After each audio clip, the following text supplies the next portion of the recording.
This is the Dollemore Daily, and I'm Jesse Dollemore.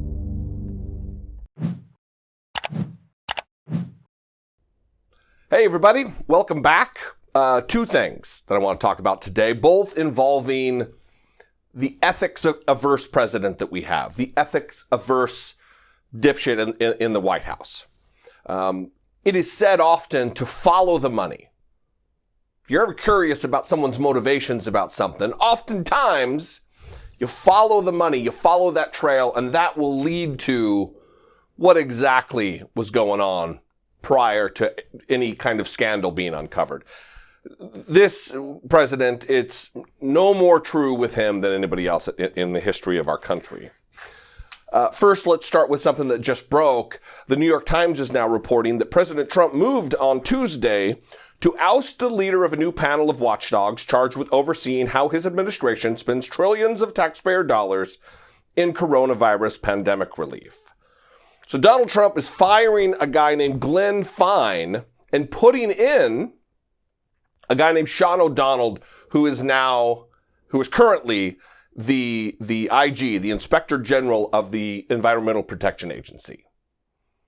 And not only is he firing Glenn Fine, he's putting Sean O'Donnell in charge of both the EPA and at the Pentagon in that IG position.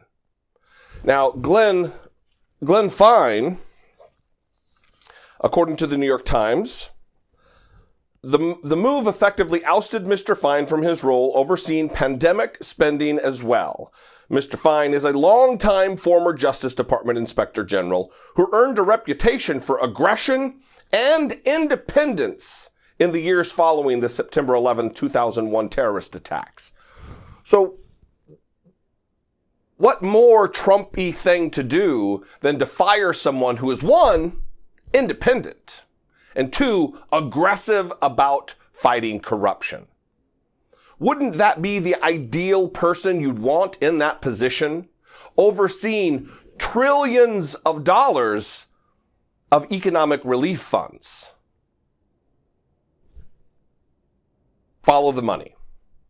Now, Donald Trump has a lackey in there who will be too busy, because he's doing two jobs at one time, too busy to truly uncover, even if he had the motivation to do so, too busy to do so.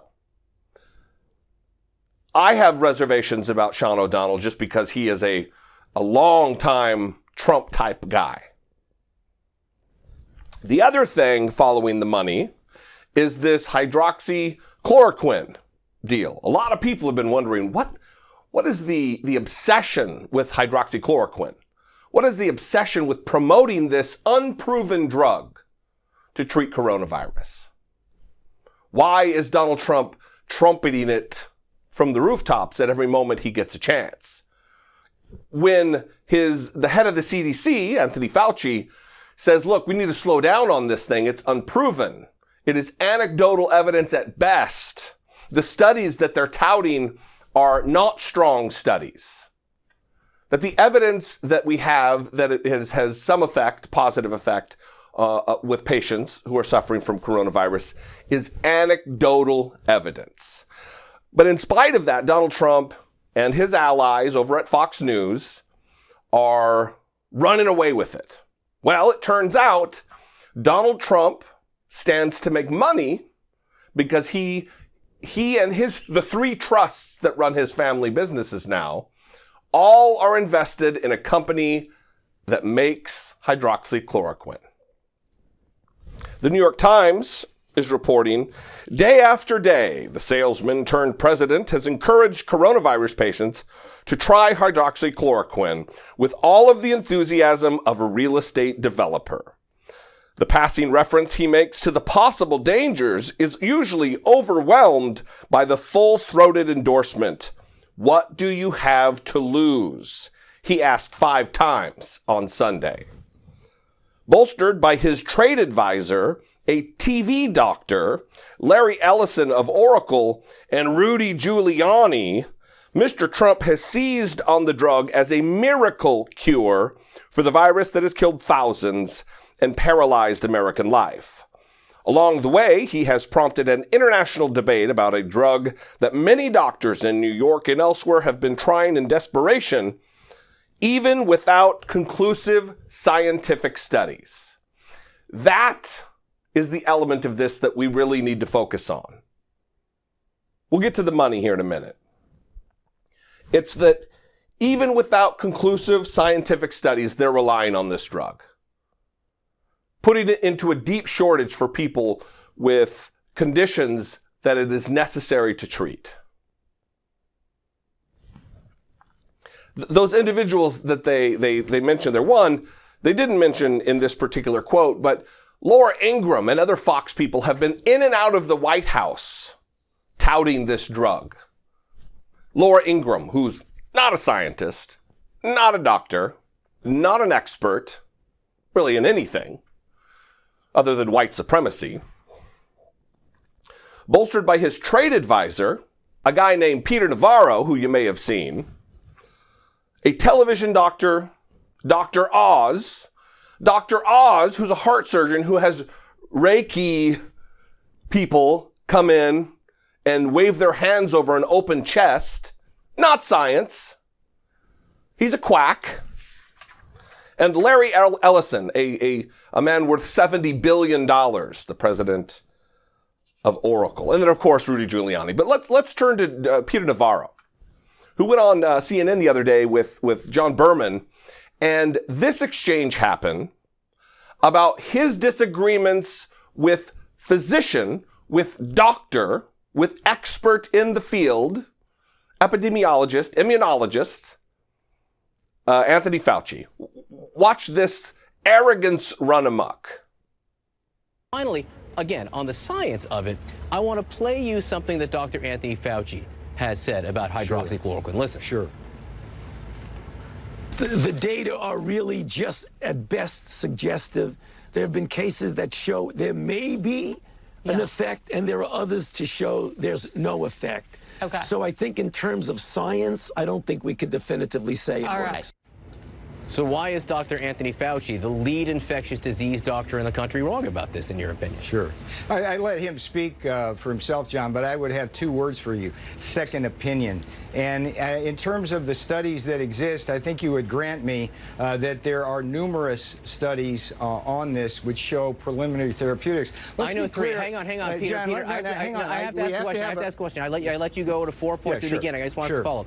You're saying a second opinion here. What are your qualifications to weigh in on medicine more than Dr. Anthony Fauci? Why should we listen to you and not Dr. Fauci? Well, let me suggest, John, that later in the day you have William Grace on, another famous doctor in the city of New York. He can talk eloquently about this. But John, there's doctors disagree about things all the time. My qualifications in terms of looking at the science is that I'm a social scientist. I have a PhD, and I understand how to read statistical studies, whether it's in medicine, the law, economics, or whatever. I'm sorry, that doesn't qualify you to treat patients. You know it doesn't qualify you to treat patients. John.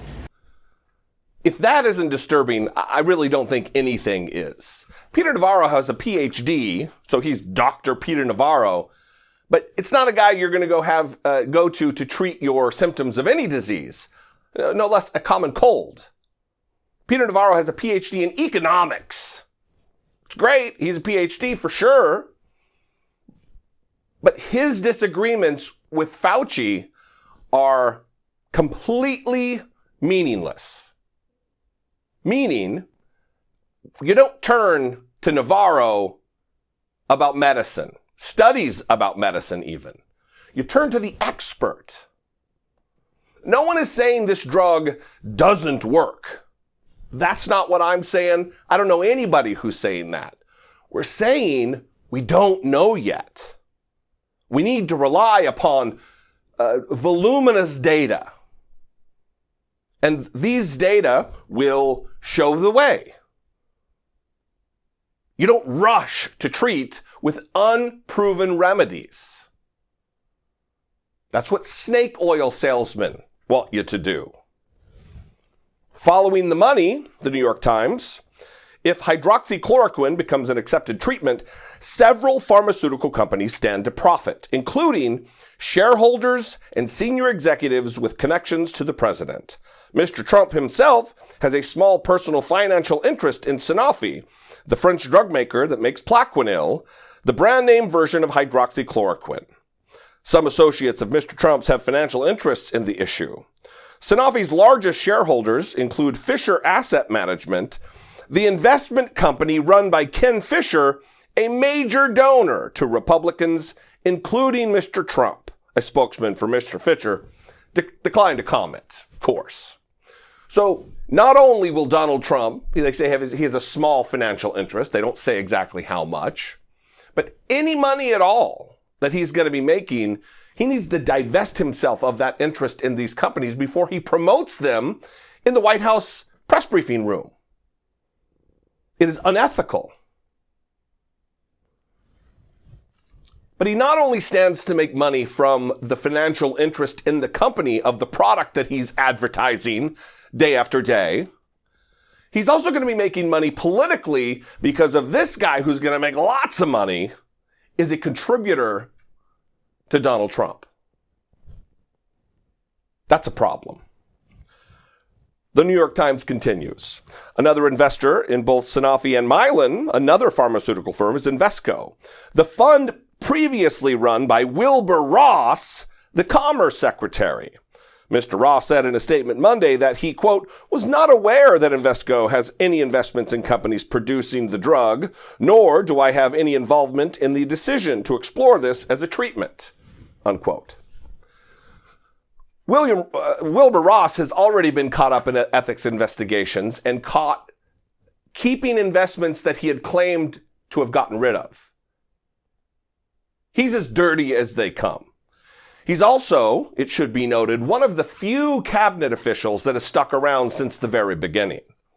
That should trouble you. Everybody else has gone the way of the dodo. Everybody else has been fired or quit or moved on, separating themselves from Donald Trump.